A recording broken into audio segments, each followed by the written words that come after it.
Hi, welcome back. Our next guest is a woman of courage, and as March is recognized as Women's Month, and tomorrow, March 8th, is International Women's Day. This is a great time to be speaking with her. I'm talking about famed activist Dr. Odumakin, who was arrested 17 times during the General Babangida's era, but continues to fight for total democracy in Nigeria. Welcome back to Sahara TV, Dr. Odumakin. Thank you. My pleasure. Thank you. So, now we'll go straight into it. Like I mentioned, International Women's Day is the theme this year is Make It Happen. And all around the world, International Women's Day represents an opportunity to celebrate the achievements of women while calling for greater equality.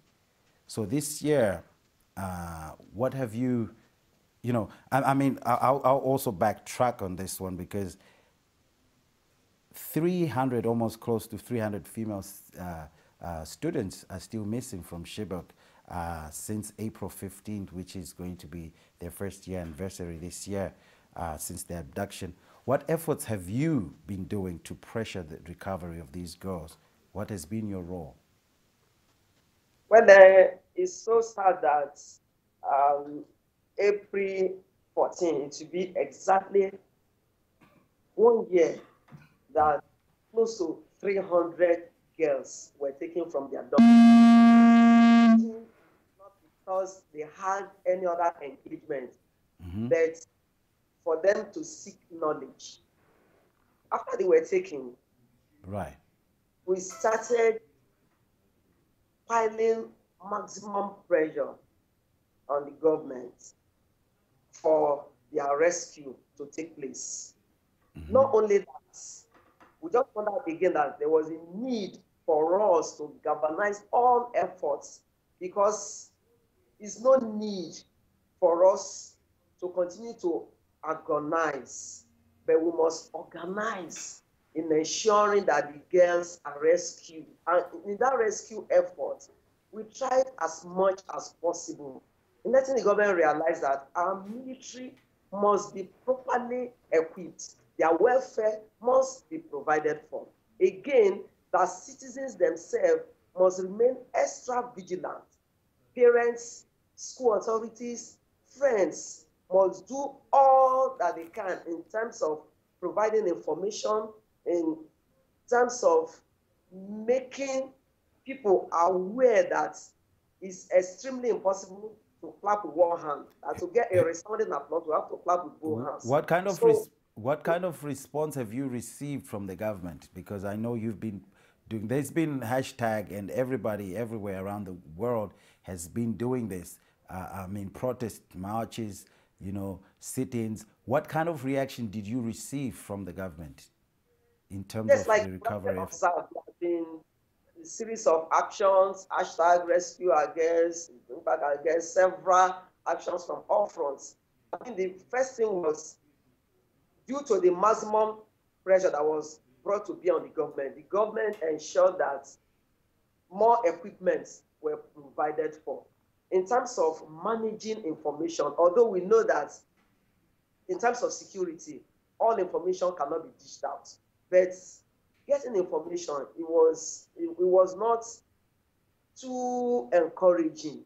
And so therefore we try to encourage our government, and the response that we've had is at times giving us information, and some of those information we still needed to verify it. As I also speak today in terms of information, terrorism is a global trend.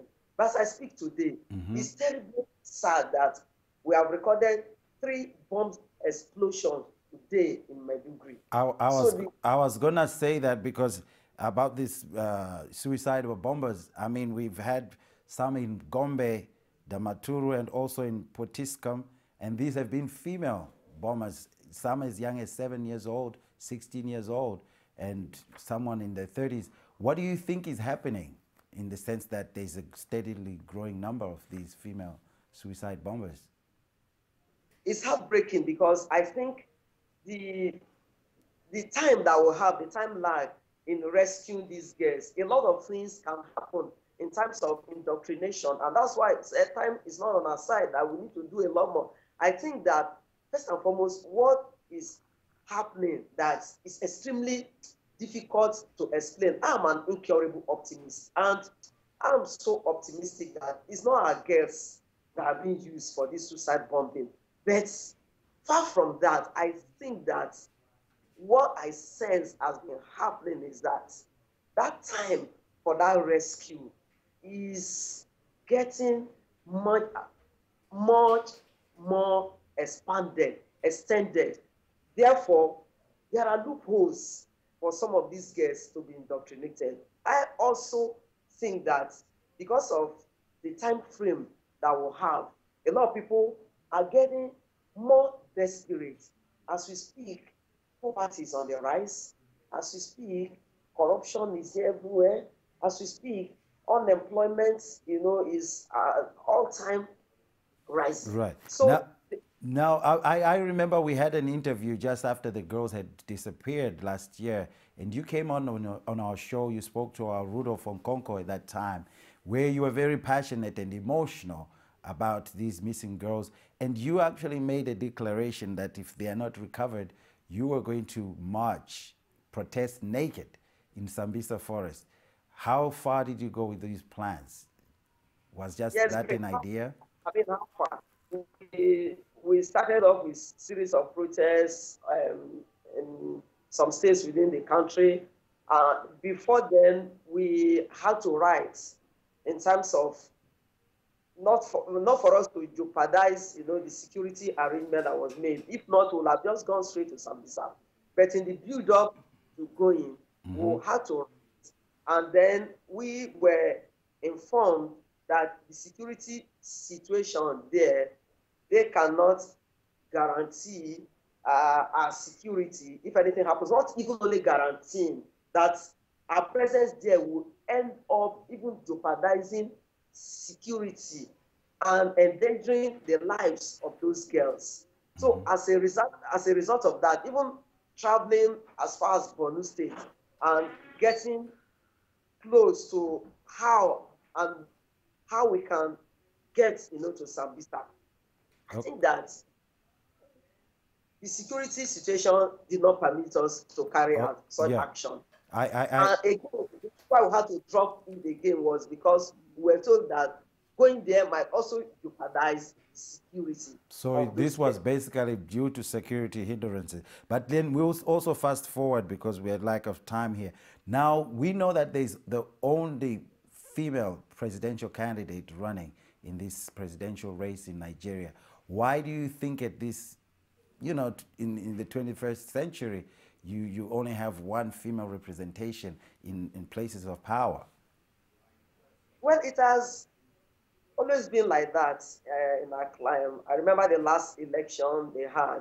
In fact, during the primaries, they only had a woman, and she had, it was one woman, one vote. Now, we know that in terms of election, it is so monetized. I want to talk about the presidential election.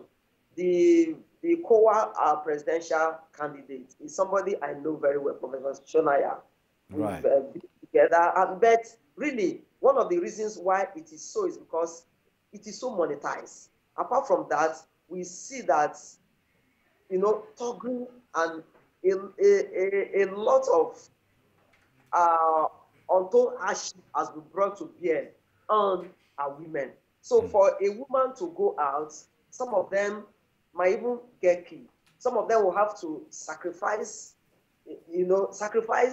their family comforts as a result of this. So for us to record just one woman coming out, we salute her. Our common courage is for her, for that giant stride. But we think that we need to do a lot more in terms of politics, so that we'll have politics of issues, so that we'll stop monetizing politics, so that our women, will no longer be used as spare tire. We'll also need to encourage the internal workings of the system, so that when there's internal democracy, we'll find that more women can come out. Apart from that, also empowerment, when we tie it with monetization. Okay. Most of our women are not empowered. So I know that you're from Kwara State. Now, can you No. You're not? Most of my education and most of it, I was in Kwara. but I'm from Delta. Okay. Now, I don't know if you know the politics in Kwara State. There's this Governor Bukola Saraki, who everybody knows that he's, well, the reports say that he's a corrupt man. And there's also speculation that he's in control, even though he's no longer the elected official in that area. What can you say about this? Do you know anything about that? The thing about it is that there's no doubt about it that the issue of godfatherism is still so is still like a recurring decimal in our polity. In Kwara, we all knew even what the father was as an institution. So for Bukola Saraki, for anyone that is even accused of corruption, that person must go through that institution. So until that person is pronounced guilty by a competent court of jurisdiction, one personally has a right to carry that insinuation. But I think that parapolitics, what is playing out just like any other place, the question of godfatherism, those who can pencil, those who will be parts of the political build-up to politics. Okay, now let's also backtrack a little bit and coming back to you. Now your husband has joined the PDP, right? Pardon? I asked you, I said your husband switched to the PDP, and there's been reports that people are saying, oh, he's a sellout. How do you react and respond to these allegations? Well, politics is question of choice. Well, he has his own choice. Mm-hmm. I'm not here to defend him, but I know that when we were in the trenches together, mm-hmm. It was through conviction. So, and the beauty of it is that whatever he's convinced about is a question of his own choice. But I know, and I have not seen him show me his card carrying a PDP person. Yeah. But whatever side that it belongs, that's how it is. My own as a right activist is to give people freedom of choice, and whatever anyone decides, such a person should be able to defend such. So as Joe, I'm a rights activist. As Yinka, he has his own rights. He can make an informed choice, and whatever choice he makes, I want to respect such.